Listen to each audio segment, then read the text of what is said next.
जय हिंद साथियों, स्वागत है आप सभी का आपके अपने YouTube चैनल अभ्यास गंगा में। आज की क्लास में हम बात करेंगे हिंदी के 50 महत्वपूर्ण प्रश्नों के बारे में जो आपके एग्जाम के लिए बहुत ही ज़्यादा महत्वपूर्ण है। तो चलिए क्लास को स्टार्ट करते हैं। और आज का हमारा पहला क्वेश्चन है, कपटी मित्र के लिए सही मुहावरा है। आपको बताना है कि कपटी मित्र के लिए सही मुहावरा क्या होगा। हमारा ऑप्शन है दांत काटी रोटी, आस्तीन का सांप, अग्ल की दुम या फिर आबनूस का कुंदा। सही जवाब है ऑप्शन बी, आस्तीन का सांप। कपटी मित्र के लिए सही मुहावरा क्या हो जाएगा? आस्तीन का सांप। अगले क्वेश्चन की बात करते हैं। अगला क्वेश्चन है, इंद्रियों को जीतने वाले के लिए एक शब्द है। दूरदर्शी, दत्तचित्त, कुशाग्र बुद्धि या फिर जितेंद्रिय। आपको बताना है कि इंद्रियों को जीतने वाले के लिए एक शब्द क्या होगा। तो यहाँ पे हमारा सही उत्तर हो जाएगा ऑप्शन डी, जितेंद्रिय। क्या हो जाएगा? जितेंद्रिय। अगले क्वेश्चन की बात करते हैं। अगला क्वेश्चन है, पवन का संधि विच्छेद है प प्लस अमन, प प्लस वन, पो प्लस अन या फिर पौ प्लस अन। क्या हो जाएगा यहाँ पे? यहाँ पे हमारा सही उत्तर हो जाएगा ऑप्शन सी, पो प्लस अन। अगर हम बात करें यहाँ पे संधि की, तो यहाँ पे अयादि संधि है। कौन सी संधि है? अयादि संधि। ठीक है। अगला क्वेश्चन है, पुनर्जन्म का संधि विच्छेद है। आपको बताना है कि पुनर्जन्म का सही संधि विच्छेद वाला विकल्प कौन सा है। यहाँ पे हमारा सही उत्तर हो जाएगा ऑप्शन सी, पुनः प्लस जन्म। यहाँ पे प्लस कर लीजिएगा, पुनः प्लस जन्म।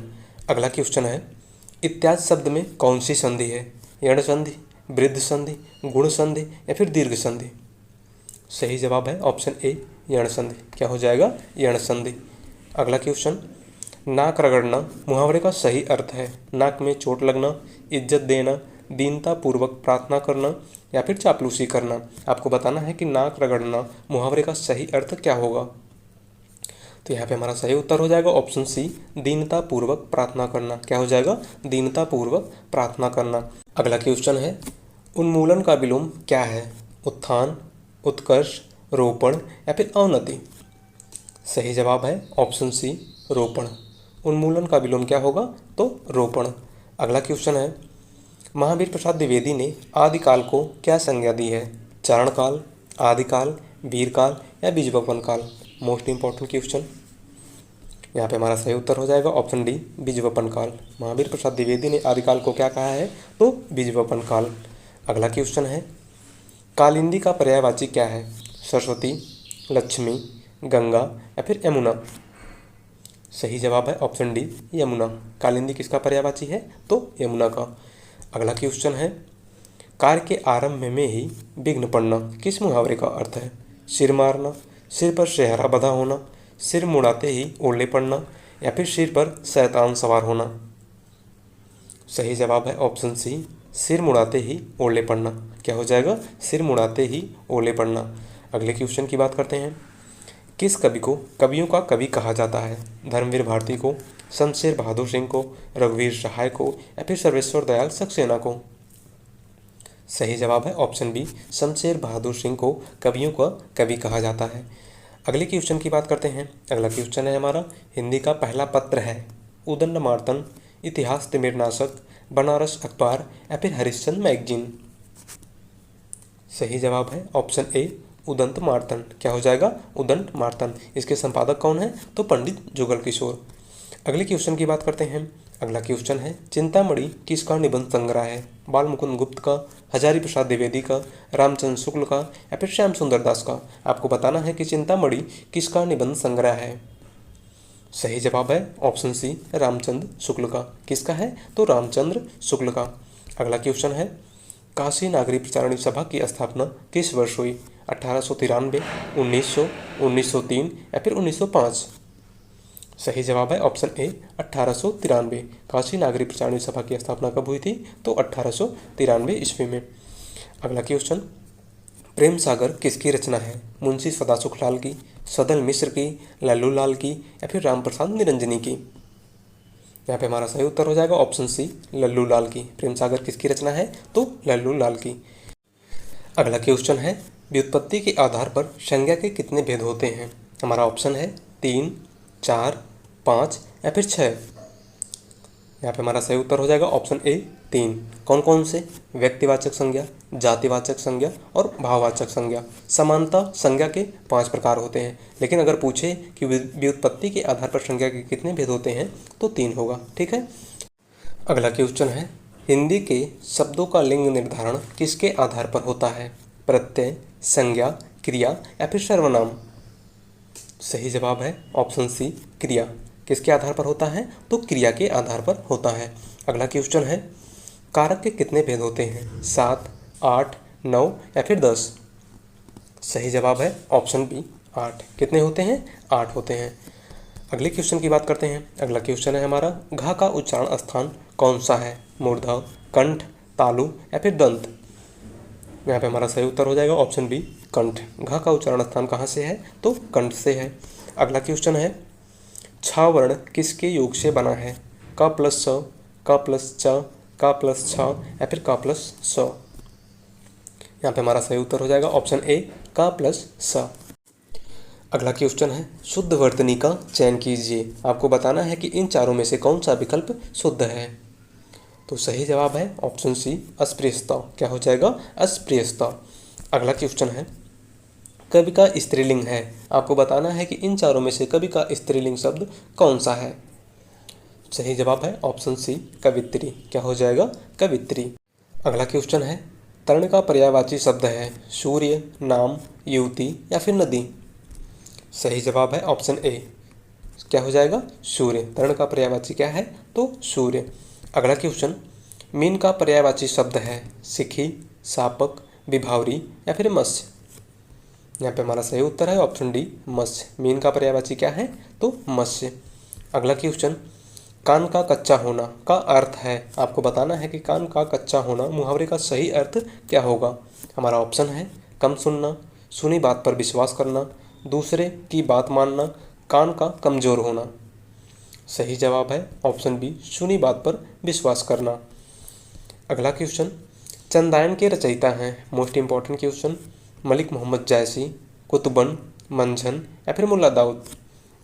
यहाँ पे हमारा सही उत्तर हो जाएगा ऑप्शन डी, मुल्ला दाऊद। चंदायन के रचयिता कौन है? तो मुल्ला दाऊद। अगला क्वेश्चन है, निम्नलिखित में से दंत वर्ण है ट, च, ता या फिर उ? आपको बताना है कि इन चारों में से दंत वर्ण कौन सा है। यहाँ पे हमारा सही उत्तर हो जाएगा ऑप्शन सी, ता। क्या हो जाएगा? ता। अगला क्वेश्चन है, निम्नलिखित में से तत्सम शब्द है ऊंट, काठ, दुग्ध या फिर काम? आपको बताना है कि इन चारों में से तत्सम शब्द कौन सा है। सही जवाब है ऑप्शन सी, दुग्ध। क्या हो जाएगा? दुग्ध। अगले क्वेश्चन की बात करते हैं, मोक्ष की इच्छा रखने वाला वाक्यांश के लिए एक शब्द है मुमुक्षा, मुमुष, मुमुच या फिर मुमुषा? यहाँ पे हमारा सही उत्तर है ऑप्शन सी, मुमुच। मोक्ष की इच्छा रखने वाला वाक्यांश के लिए एक शब्द क्या हो जाएगा? तो मुमुच। अगला क्वेश्चन, उपकार को ना मानने वाला वाक्यांश के लिए शब्द है कृतज्ञ, उपकारी, कृतज्ञ या फिर अपकारी? आपको बताना है कि उपकार को ना मानने वाला वाक्यांश के लिए एक शब्द क्या होगा। यहाँ पे हमारा सही उत्तर हो जाएगा ऑप्शन ए, कृतज्ञ। क्या हो जाएगा? कृतज्ञ। अगला क्वेश्चन, लेखक शब्द में कौन सा प्रत्यय है? क, इक, आक या फिर अक? सही जवाब है ऑप्शन डी, अक। लेखक शब्द में कौन सा प्रत्यय है? तो अक प्रत्यय है।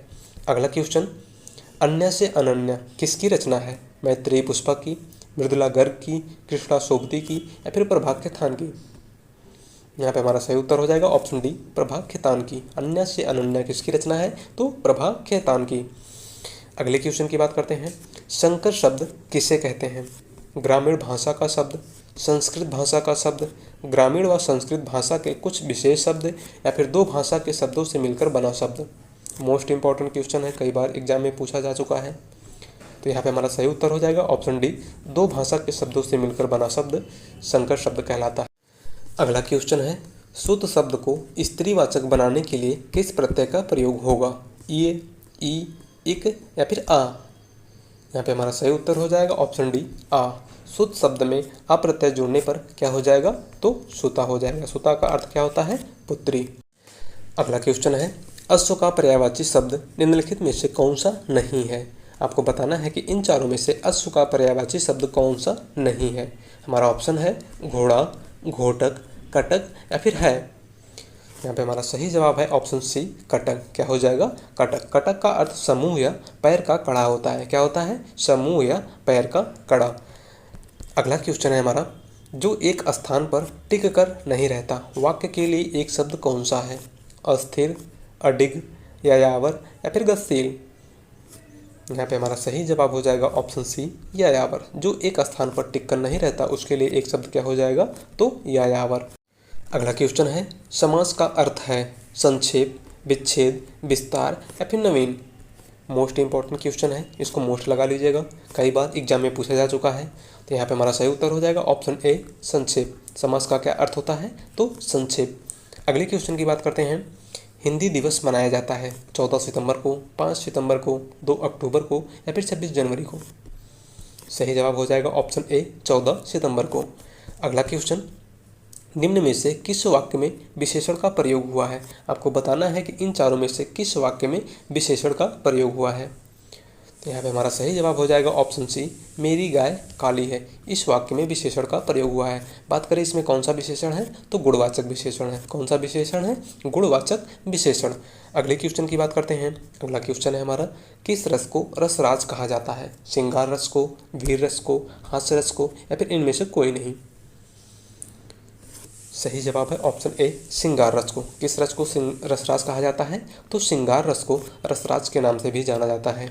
ठीक है, अगले क्वेश्चन की बात करते हैं। अगला क्वेश्चन है हमारा, घनानंद को किस युग का कवि माना जाता है? आदिकाल का, भक्तिकाल का, रीतिकाल का या फिर भारतेंदु युग का। यहाँ पे हमारा सही उत्तर हो जाएगा ऑप्शन सी रीतिकाल का। घनानंद किस काल के कवि हैं? तो रीतिकाल के। अगला क्वेश्चन है, निम्नलिखित में से शुद्ध वर्तनी वाला शब्द है। आपको बताना है कि इन चारों में से शुद्ध विकल्प कौन सा है। यहाँ पे हमारा सही उत्तर हो जाएगा ऑप्शन सी आशीर्वाद। क्या हो जाएगा? आशीर्वाद। अगला क्वेश्चन, को से किस कारक चिन्ह का बोध होता है? कर्म कारक, करण कारक, संप्रदान कारक या फिर अधिकरण कारक। आपको बताना है कि को से किस कारक चिन्ह का बोध होता है। सही जवाब है ऑप्शन ए कर्म कारक। किस कारक का बोध होता है? तो कर्म कारक। अगला क्वेश्चन है, सच्चिदानंद हीरानंद वात्स्यायन का उपनाम है? हरिऔध, निराला, अज्ञेय या फिर गुलेरी। यहाँ पे हमारा सही उत्तर हो जाएगा ऑप्शन सी अज्ञेय। सच्चिदानंद हीरानंद वात्स्यायन अज्ञेय। अगला क्वेश्चन है, मेरी तिब्बत यात्रा के रचनाकार कौन है? श्री राम शर्मा, बनारसी दास चतुर्वेदी, महादेवी वर्मा या फिर राहुल सांकृत्यायन। सही जवाब है ऑप्शन डी राहुल सांकृत्यायन। मेरी तिब्बत यात्रा किसकी रचना है? तो राहुल सांकृत्यायन की रचना है। अगले क्वेश्चन की बात करते हैं। अगला क्वेश्चन है हमारा, हे राम तुम कहाँ हो, वाक्य में कौन सा कारक है? संबंध, अधिकरण, संबोधन या फिर अपादान। आपको बताना है कि हे राम तुम कहाँ हो, इस वाक्य में कौन सा कारक है। तो यहाँ पे हमारा सही जवाब हो जाएगा ऑप्शन सी संबोधन कारक। कौन सा कारक है? तो संबोधन कारक। अगला क्वेश्चन है, उपकुल में कौन सा समास है? द्वंद्व, द्विगु, अव्ययीभाव या फिर तत्पुरुष। आपको बताना है कि उपकुल में कौन सा समास है। सही जवाब है ऑप्शन सी अव्ययीभाव समास। कौन सा समास है? अव्ययीभाव समास। अगला क्वेश्चन है, अवधि खोपड़ी मुहावरे का अर्थ है मूर्ख होना, कुछ निर्णय ना कर पाना, किंग कर्तव्य मूढ़ होना या फिर झगड़ालू होना। यहाँ पे हमारा सही उत्तर हो जाएगा ऑप्शन ए मूर्ख होना। क्या हो जाएगा? मूर्ख होना। अगला क्वेश्चन है, वे शब्द जो धातु या शब्द के अंत में जोड़े जाते हैं उन्हें क्या कहते हैं? समास, अव्यय, उपसर्ग या फिर प्रत्यय। आपको बताना है कि वे शब्द जो धातु या शब्द के अंत में जोड़े जाते हैं उन्हें क्या कहा जाता है। तो यहाँ पे हमारा सही उत्तर हो जाएगा ऑप्शन डी प्रत्यय। उन्हें क्या कहा जाता है? प्रत्यय कहा जाता है। अगला क्वेश्चन है और आज का लास्ट क्वेश्चन, त्यागपत्र उपन्यास के उपन्यासकार कौन हैं? यशपाल, जैनेन्द्र, अज्ञेय या फिर उपेंद्रनाथ अश्क। आपको बताना है कि त्यागपत्र उपन्यास किसका है। यहाँ पे हमारा सही उत्तर हो जाएगा ऑप्शन बी जैनेन्द्र। किसका है? जैनेन्द्र। तो आज के लिए बस इतना ही, और आप लोग बताइएगा कि आप लोगों ने 50 में से कितना सही किया। और यदि आप चैनल पे नए हैं तो प्लीज़ चैनल को सब्सक्राइब कर लीजिएगा और वीडियो पसंद आई हो तो वीडियो को लाइक कर दीजिएगा। मिलते हैं एक नए टॉपिक के साथ। धन्यवाद।